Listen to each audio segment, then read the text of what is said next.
Voilà une étude qui a fait date et je pense que tous les cardiologues se sont déjà posé la question de savoir s'ils allaient arrêter l'anticoagulant chez leurs patients à ablater d'une FA lorsque ça paraissait un succès. Eh bien, écoutons Alone AF, étude qui a fait date.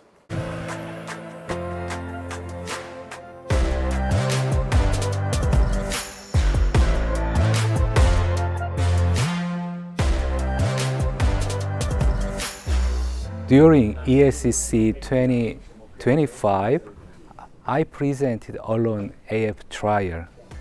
Dans cette étude multicentrique coréenne, les patients ont été inclus au bout d'une période d'1 an sans récidive après une procédure d'ablation de fibrillation auriculaire. We randomed 840 patients into OAC and no OAC group and followed the patient for 2 years. Our result in patient continuing oral anticoagulation therapy had 2% more major primary event. And actually, the stroke rate in this group was very low, and there's no difference between OAC and no OAC group. However, major bleeding was much higher in OAC group. For 2 years follow-up, the AF recurrence rate was 9%. It means 4.5% recurred AF every year. Alors Jean-Claude, c'est une étude assez bien construite, hein, mais je voudrais juste que tu nous précises de quelle population on parle. C'est quoi ces patients? C'est qui ces patients chez qui on s'est permis d'arrêter les anticoagulants avec un risque très mesuré par la suite? Alors peut-être d'abord revenir sur le rationnel de cette étude. En fait, beaucoup de patients viennent à nous pour une ablation de fibrillation atriale dans le but d'arrêter les anticoagulants. Et c'est toujours un petit peu à douche froide. On leur dit, écoutez, on va vous faire une ablation, ça va peut-être être efficace, et si c'est efficace, on discutera après de l'arrêt ou non des anticoagulants. Il est possible que pour des critères qui sont réunis aujourd'hui, on maintienne les anticoagulants après l'ablation. C'est un petit peu difficile toujours dans la discussion avec les patients au moment où on leur présente l'intérêt d'une ablation. Donc là, c'est une question vraiment très importante qui est posée par cette étude, et je crois vraiment que ça va impacter nos pratiques. La question qui se pose, c'est au-delà d'un certain temps, si l'ablation est réputée efficace, peut-on arrêter ces fameux anticoagulants? Eh bien, quels sont les patients qui ont été sélectionnés?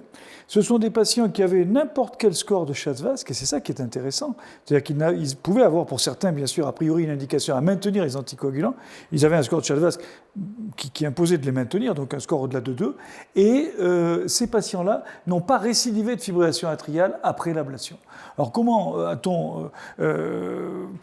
comment s'est-on rendu compte qu'ils ne récidivaient pas la fibrillation atriale? Eh bien en réalisant des Holters, un moyen très simple, Holters de 24 heures jusqu'à 72 heures, 2 Holters négatifs, normaux, dans l'année qui suit l'ablation, dont un récemment avant l'inclusion dans l'étude, et voilà, on peut inclure les patients. Donc c'est quand même une sous-population de patients un peu particulier, ce n'est pas tous les patients qui ont un Holter strictement normal après ablation, mais ça existe, c'est relativement fréquent. Ça veut dire, pour prolonger, n'importe quel patient qui arrive, qui a eu une ablation de FA et qui est sous anticoagulant, quel que soit l'antécédent de l'ablation, je peux lui faire à 6 mois et à 12 mois un Holter de 48 heures, et s'ils sont strictement normaux, au vu de ça, me permettre éventuellement d'arrêter.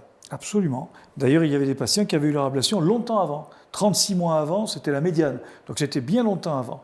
Mais ce qu'il faut, c'est que dans les 12 mois qui précèdent l'ablation, ils aient eu ces 2 Holters. Alors on a envie de dire, finalement, le Holter, c'est une biopsie rythmique. Hein. Voilà, on regarde un intervalle de temps très court. Oui, mais ça veut dire que ces malades ont probablement une charge en fibrillation atriale qui est relativement basse, puisque sur 2 Holters successifs, ils n'ont pas d'arythmie. Donc c'est vraiment une sous-population qui nous intéresse beaucoup. J'aime bien ce terme de biopsie rythmique, je ne connaissais pas. Est-ce que ça veut quand même dire qu'effectivement, donc 2 biopsies rythmiques négatives, mais quand même un score de Schatzvask quand même qui est avec une certaine limite? Alors, il n'y avait pas de limite dans l'étude, il fallait avoir un Schatzvask qui rendait éligible pour la prescription des anticoagulants, donc au moins 2 chez l'homme, au moins 1 chez la femme, puisque c'était le Schatzvask qui était utilisé dans cette étude et pas le Schatzvask qui est un peu plus récent, mais on peut transposer facilement. Il n'y avait pas de limite. Alors, après, quand on regarde la population de l'étude, on se rend compte que le Schatzvask moyen était à 2. Il n'était pas très élevé. Ce qui a fait émettre comme remarque le fait que peut-être pour les Schwarzwasques élevés, on va attendre un peu avant d'appliquer les résultats de cette étude. Mais en tout cas, il n'était pas exclu de l'étude, c'est intéressant. Mais actuellement, ce serait plutôt ça en pratique. Un petit peu le message, c'est qu'il faut réserver ça à des patients qui ont ces holters normaux et puis un score de Schwarzwasque qui ne dépasse pas Absolument. 2 quand même. Absolument. Il faut réserver ça à des patients qui ont des holters normaux, qui ont un Schwarzwasque qui n'est pas très élevé, alors, ou un Schwarzwa qui est aux alentours de 2, de 3. Ces malades qui nous posent vraiment la question d'arrêter les anticoagulants.